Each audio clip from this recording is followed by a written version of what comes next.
Hi, welcome back guys. Today I'm going to make some tamarind juice and it's refreshing and delicious guys. So let's get straight to it. It's simple.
And here you have it guys, homemade tamarind juice.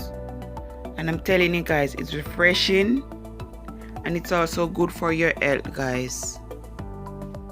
Thank you guys so much for watching, and all my newcomers, thank you so much for joining the family, and all my whole subscribers, thank you for coming back each week guys. Thank you so much. Stay blessed guys. Until next time, see you. Bye.